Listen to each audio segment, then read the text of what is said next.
the NCOP, President of the Republic of South Africa, the people of South Africa.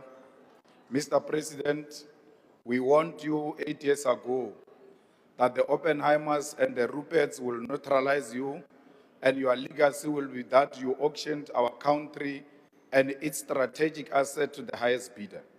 You did not heed our warning. You have auctioned our sovereignty to asset management companies such as BlackRock, which is why you have praised for the growth of the JSE. You auctioned our country by selling our ports, our railway, our energy generation capacity to the private sector. And now you want to do same with water. You do not take responsibility for creating jobs. You do not take responsibility for fighting crime. You do not take responsibility for infrastructure development. And you do not take responsibility for growing our economy. There is no sign of any infrastructure of a bullet train, that there are no design plans of a smart city, and there is not even a curriculum for an institution of higher learning in Ekurhuleni as you have promised. You asked us to send you to Mamina, and we made a mistake, we send you. And as your term of office come to an end, you have nothing to show for it. Under your term, crime is out of control, and your deployment of the army is the last resort. You are admitting that you have failed to fight crime.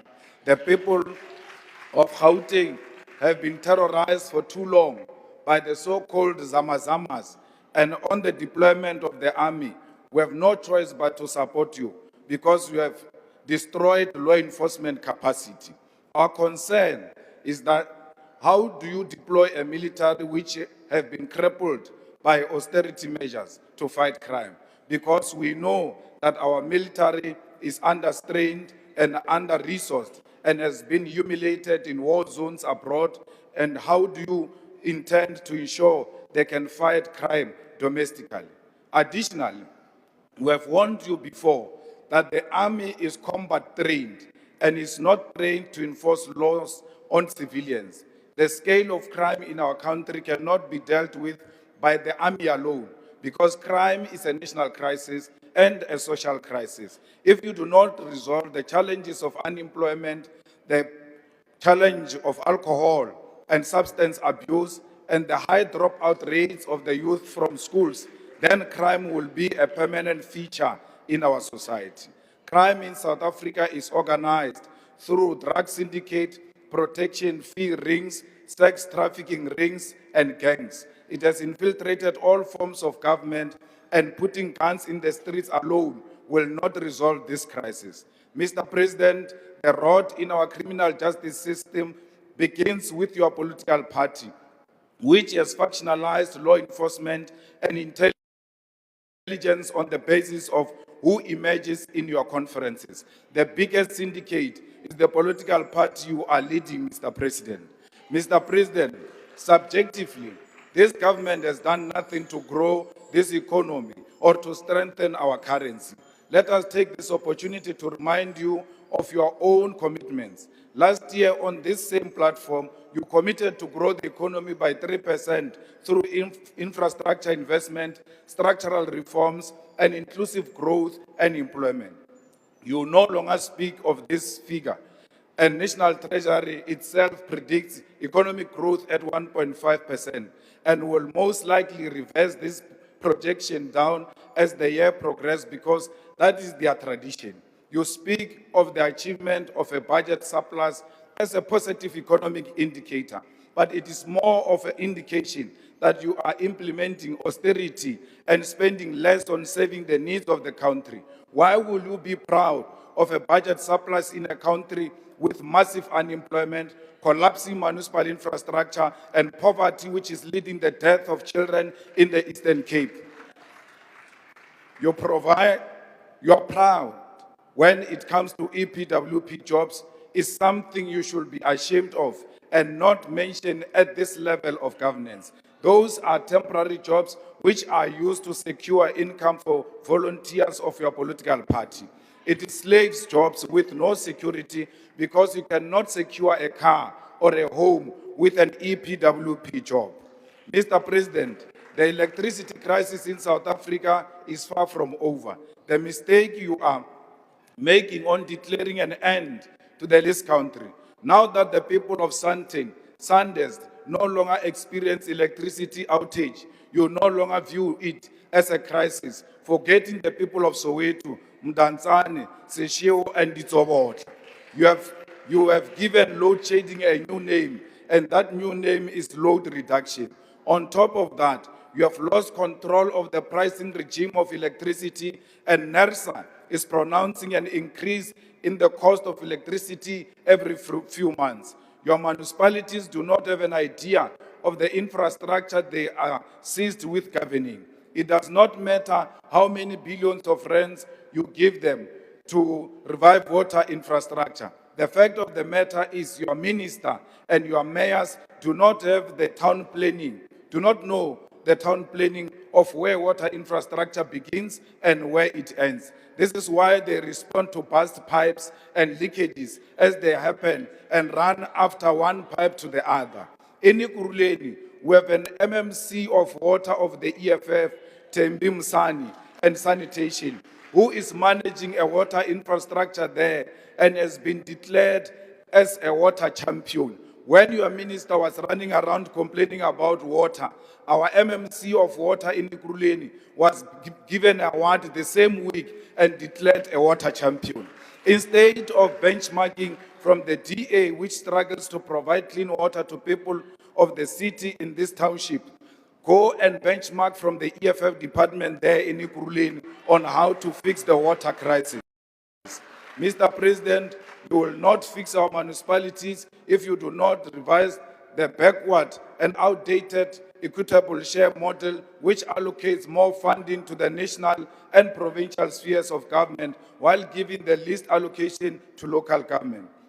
The idea that all municipalities can be self-reliant on revenue generation when you know you preside over a country that is massively deindustrializing and is suffering massive unemployment is misguided. We need to focus on strengthening municipal capacity, but in addition to that, focus on recovering revenue from major industries which consume electricity and water in bulk.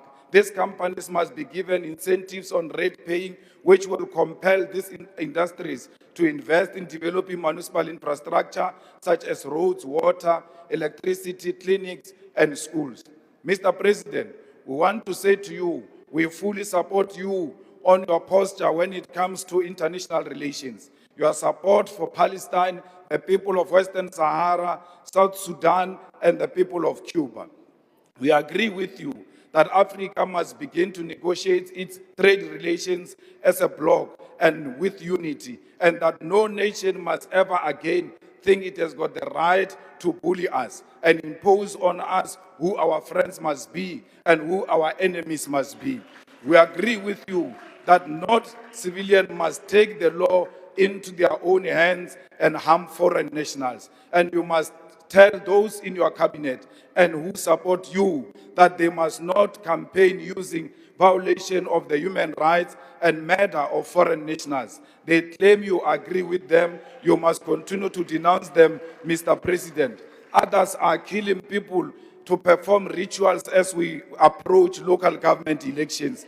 They think by killing foreigners, they will win elections. They must ask their friends who came here with the name of killing foreigners. They did not win elections.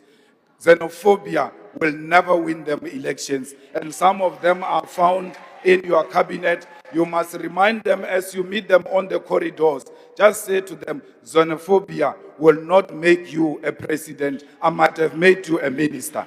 We call on you to exhibit your courage by closing the Israeli embassy, which is a resolution of this National Assembly. You have declared their representative as a persona non grata, and the skies did not fall. Close their embassy and cut relations with this genocidal nation. The USA has sent a rampant racist as its diplomat in this country, and we must exercise our right to refuse cooperation with the individual whose sole intention is to dictate to us what our foreign policy must be. Mr. President, your Phala Phala scandal has rendered you ineffective in dealing with corruption and incompetence in your party and in your cabinet. When Dr. Zweli Mkhize was found to be involved in digital vibe scandal, you did not have the courage to remove him. He resigned. Today, Zweli Mkhize is the chairperson of the Portfolio Committee on Cooperative Governance and Traditional Affairs. When Honorable David Mahlobo was identified as being a key part of the corruption in the State Security Agency by the Zondo Commission, you did not remove him. Instead, he's the Deputy Minister of Water and Sanitation. When Senzo Mchunu was exposed last year for having formed part of the infiltration of the South African Police Service and disbanding of the Political Killings Task Team, PKTT, on New Year's Eve, you did not remove him. You have retained Senzo Mchunu at the taxpayer's expense and called him your political burden to bear.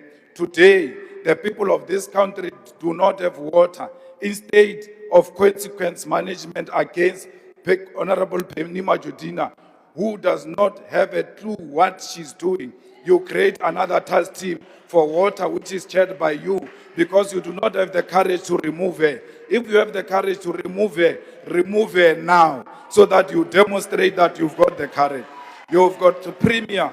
Your premier tells us he is inconvenienced and his solution is an elite, is to take a shower at hotels, while your citizens do not have that luxury of going to take a shower at the hotel. You did not reprimand him and demanded that he apologize unreservedly to the people of South Africa. When you assumed office, you claimed it will be a transparent presidency, then proceeded to seal CR17 documents of your own funding for your own presidential campaign. And then also your political party majority in parliament to block the investigation on Phala Phala. Where is the transparency you are talking about?